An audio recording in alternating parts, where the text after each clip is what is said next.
Cool, man. Honestly, thanks for having me, guys. It's I always like to get on AMAs when it's a nice, tight little community. I think there's you're able to get a lot more out and balance out the questions quite nicely. But yeah, I was listening on the previous one with all the securities and that. It's a wildfire out there. Or is. Mm. Cool, man. So, how do you want to do this? You want me to just jump straight in and then, Yeah, man, for sure. Yeah, we can do that. Just yeah, give a little bit of an introduction about who you are, what your project's about, and then we can um yeah, open up to questions. cool, man. Yeah. So, stage name is Kingsmith. Actual name is Ash. From Australia, based out of Thailand, been here for probably 3 years. I actually came here from my previous IRL. I was actually in the aviation business for 18 years, more specifically towards kind of airline management, warehouse management on the cargo side of the business. And then, yeah, about a year ago, thought I'd throw it all away and become full time in Web3. It gets you thinking during these bear markets, though. Did you make the right decision? But yeah, I mean, yeah, originally I was with, I think it was Qatar Airways here as country manager. And then, yeah, just met a few of my mates that I've known for quite a while. And we got pulled into a project called Fear, which is like a horrorverse project. They're also based out of Thailand. Yeah, we helped them with kind of pre-launch activities. Helped them out with their tokenomics, their marketing, kind of build out a team formation for them. Yeah, did their token launch, and then again helped them out with the marketing side of that. And then hired some more people in, and then me and my partner, because we had a lot of contacts in the industry just through launch pads and other projects. We were advising on I think three other projects at the time. And then yeah, just speaking to one of these big guys, they were like, you know what, like you guys are sitting comfortably in the background on advisory, but don't you think you should give yourself some brand identity and kind of get your services out there and prepare yourself for the next bull market? And yeah, that's how VispX was born. Um, we did look, VispX by concept is a launch pad, so I know there's a sea of them out there. But we really did do some kind of research into all the launch pads. Literally, I think we read about 30 white papers. I personally went into all the launch pads community, scrolled back 6 to 8 months, tried to get a better understanding of the sentiment.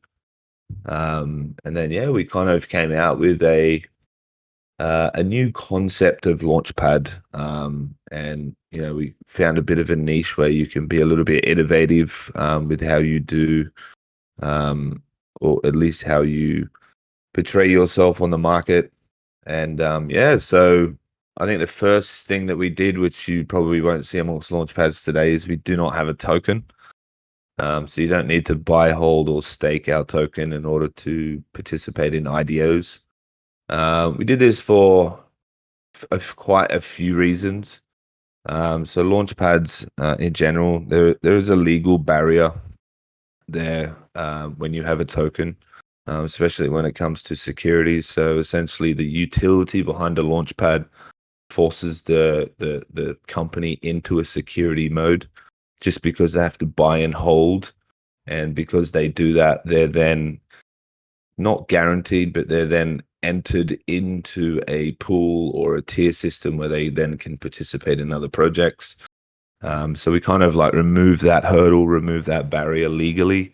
And because you become more of a service platform, we were able to push the KYC of a project from the project itself. So project A comes to us, and they said, look, we want to launch with you. The first thing that we ask, aside from all the due diligence and legal questions, is do you want our community who want to participate in your project to be KYC'd?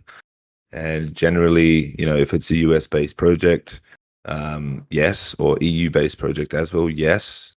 They request this, but if they're not, if they're offshore, then they have the option not to be KYC'd. So yeah, that was the first kind of innovation we did. Also, the reason we went down that road was, during these bear market conditions, you really need to bring back the basics and the fundamentals of a launch pad. And that really is connecting community retail investors to projects on a much easier, balanced platform, where they can easily connect and get the most out of each other, whether it's through investment or exposure. So it's really kind of helped us bring back these fundamentals. The second thing that we've the thing is, right, when you don't have a token, you're not tied to your community in that sense. And it really allows for a lot of flexibility and innovation. So yeah, the next kind of feature that we brought to the market was, we called it the Executive Lounge. Apologies, it's a very fucking corporate-y name. I'm sure the community will force me to change it in due time. But so what it is basically is, we partner with existing NFT projects or projects that have NFTs. Okay. And then we integrate their NFT contract into our launchpad. And essentially, what we do is we allow all of their holders to access our launchpad and access our IDOs and token offerings. And the reason we did this is, in the crypto world, it is a bit of a recycling bin of the same users amongst the same, all the different launch pads. And, crypto's really, or not really, tapped into buyers from the NFT space.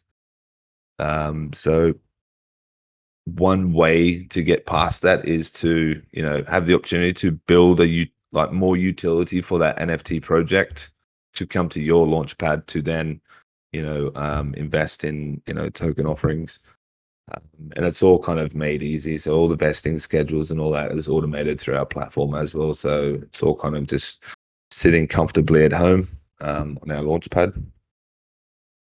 So yeah, in essence, that's what it is. We also do have a Genesis NFT collection, which we've done it in 2 phases. So the first phase we sold out in July.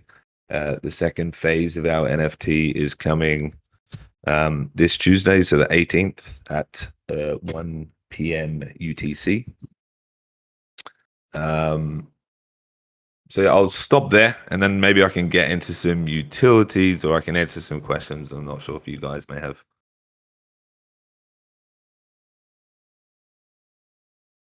I'm keeping an eye on the VC text chat. If a question pops up, I'll shoot it in. Okay, cool. Okay, so we have this Genesis Collection NFT. Honestly, it really is jam-packed with some fucking great utilities. I've popped a bit of a write-up in the chat just so you can have a read up on the utilities. So what does it mean to hold our NFT? Okay, fair enough. Lifetime access to our launchpad. We never know what's going to happen in the future as things expand and as things grow. And, maybe a launchpad is not our primary focus in the end, as we kind of expand our ecosystem. So yeah, if you own our NFT, access to the launchpad. We also have another new innovative concept called the yield box. So what we do is, every single launchpad charge anywhere between 8 to 20% fees. So if you raise $100,000 on your launchpad, you would then take 8 to 20% of that capital raise as a fee for the launchpad. 9 times out of 10, this is done through USDT, and then it goes straight to the team.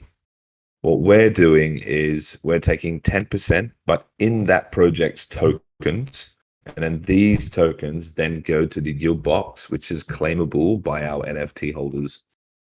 Now, when we love to hear the word sustainability, this is the true thing of sustainability when it comes to that lovely word passive income. Because the sustainability is on our launchpad. So the more projects we have coming through our launchpad, that means more project tokens go into the yield box. Yeah, we distribute them quarterly. Yeah, if you can imagine, maybe not this market, but as you lead into the bull market, if you've got 10 projects per quarter, that's 10 sets of projects tokens going into that yield box for people to claim. Currently, there's 1.93 million tokens from the first project that we had. The all-time high for that was, I think, $47,000, and that would be distributed to our NFT holders. We also have royalties. So if you own 10 or more of our XBorg NFTs, you would gain access to the 25% royalties, which will also be distributed quarterly.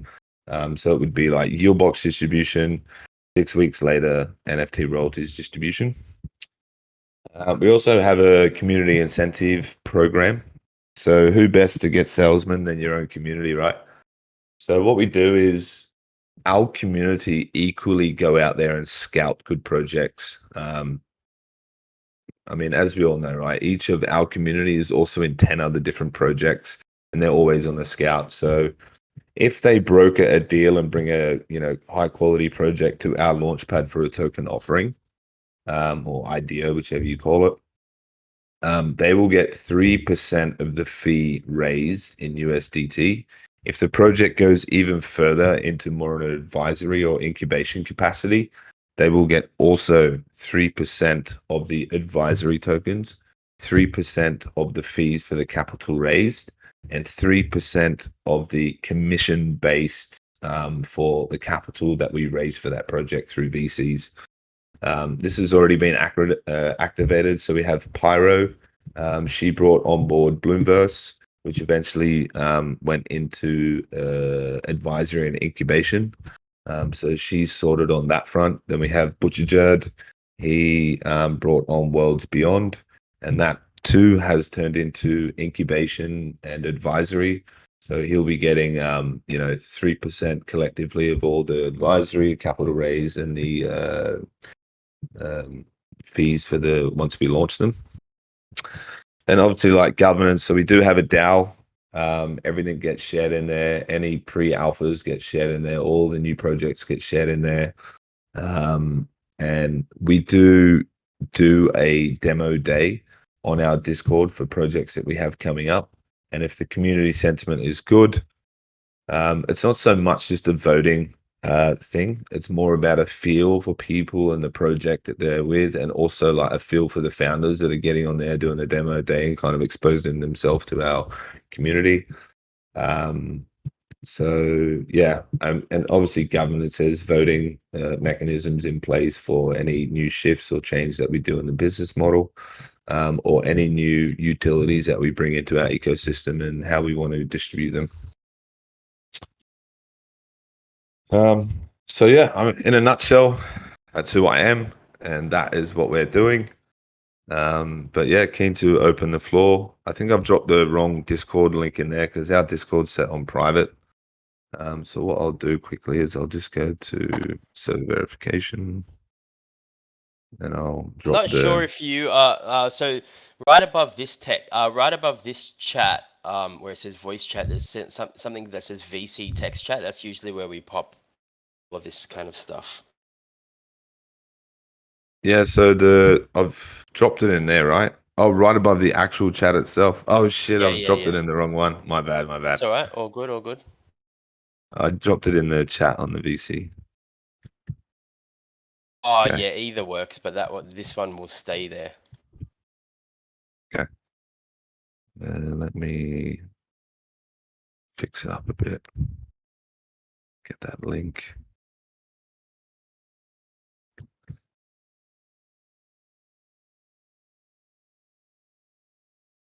Yeah, so our mint is coming up this Tuesday.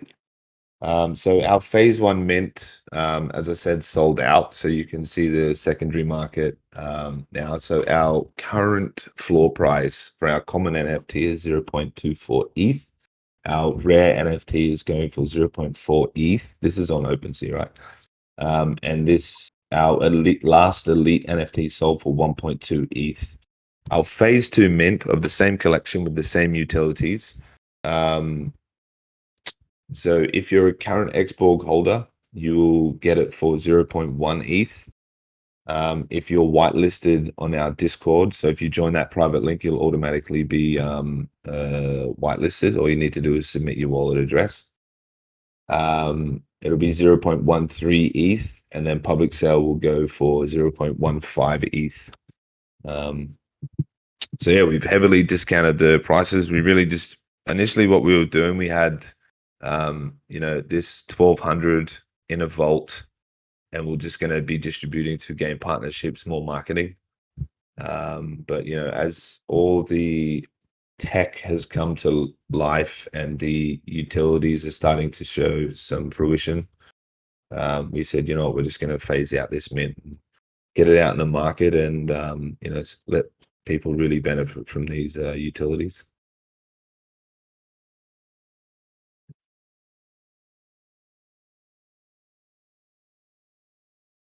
So yeah, man, there's my there's my 15-minute elevator speech. Yeah, beautiful. Does anyone have any questions for King Smith regarding VispX Launchpad? It's sounds like a cool project, bro. Yeah, Yeah, it took. It's kind of late night for me here. I'm pretty out of it, but yeah, it's pretty interesting. I had been in their Discord a while back, but it just kind of got lost in the wash of everything going on. So I appreciate you coming in here and talking about it anyway.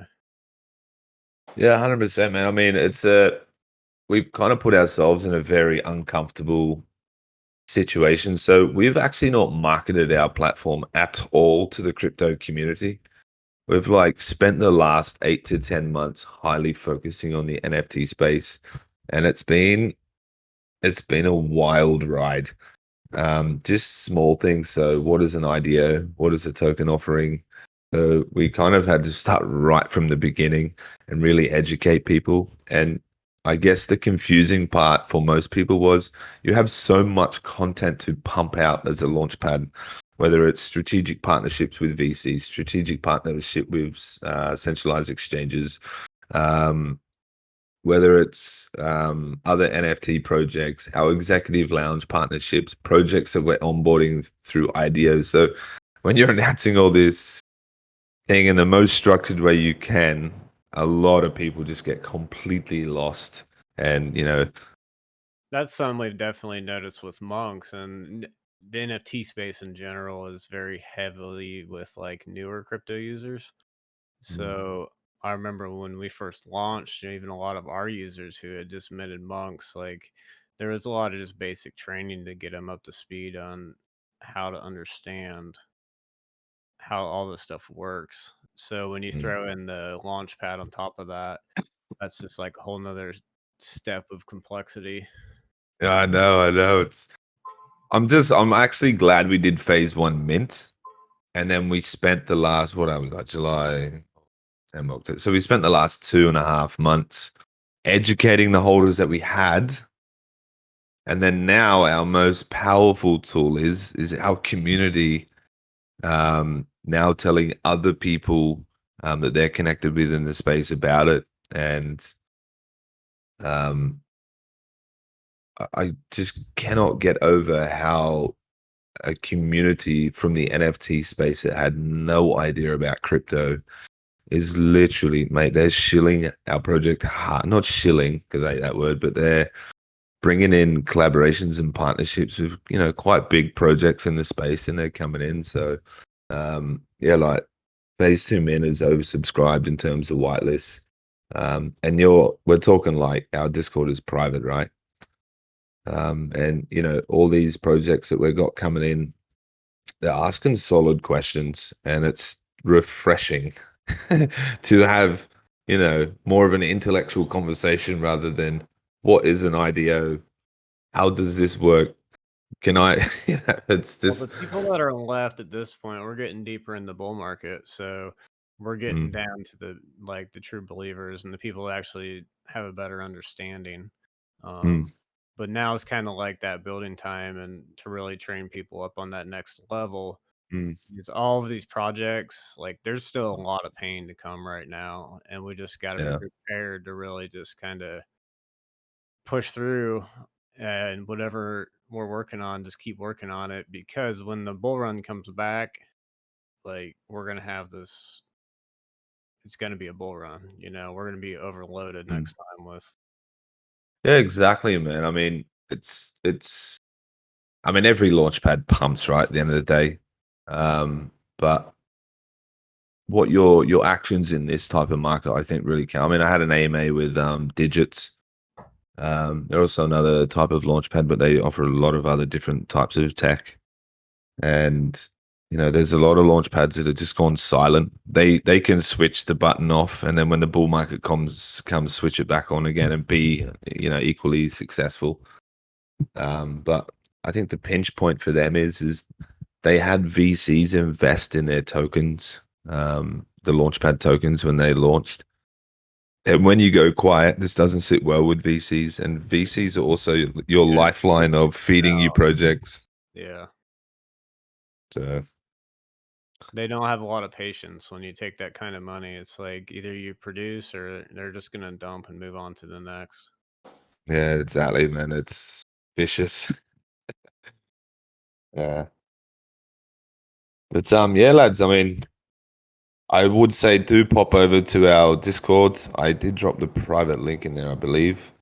Yeah, it's definitely in the voice chat. Oh yeah, there. Yeah, do pop over. There's no denying we do have quite a bit of utility for our NFT. So if you got semi-half full bags, it's worth a buying. Literally had a phone call with the founder of Opus Labs. I'm not sure if you heard of these guys. They just They raised, came I in think. for an AMA last week. Yeah, I really like those guys. Oh yeah, Brian. Yeah, fucking last night, mate. He just said, right, just do me OTC 50, please. Just like, so I was just like, yeah, he's a good lad, man. I've been talking to him for quite a while. He's a But yeah, motivated OG crypto player, so I think they'll do well. yeah, he's well connected, man. Sometimes you can have nothing as a project, but really good visionary founder and good founder, and he's managed to crack both. So kudos to him.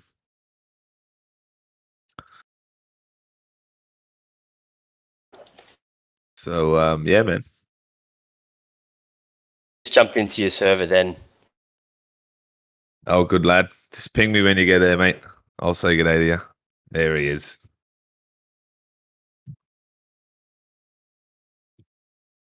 Yeah, cool lads. If you haven't got, I've actually got a phone call with he's a bit of a IDO whale out of Canada. Just wants to talk some about some legals. Seems to be the hot topic nowadays. Oh, if you ever need a legal expert, we've got one right here, Mr. Eli Quaker. Listen to Eli's presentation, actually. Oh, nice. Eli's the man. Yeah. He knows everything about everything. So he's probably sitting quietly saying, "Run from these guys." I'll be honest, like our legal team. So the ex-VP or SVP, whichever one it was, he was asked of Polygon. He was asked to create a subsidiary of Polygon as like a legal firm. So they've helped 200 or 300 plus projects that have launched on Polygon. So we're quite connected with these guys. We feed all of our projects into them as well. So they've legally structured our company. So we're out of Panama and Singapore at the moment. Yeah, so we've helped 3 other projects now: Metapop, Bloomverse, and Worlds Beyond is in the making. So yeah, they were they were quite pleased when we said, yeah, we don't have a token. They're like, this is an easy run then. All right, cool. Yeah. Well, we appreciate your time. Thanks for coming out and sharing what you guys are up to. And doesn't look like anyone has any questions, so we'll let you get to that phone call. But yeah, appreciate your time, buddy, and I'll see you in your server.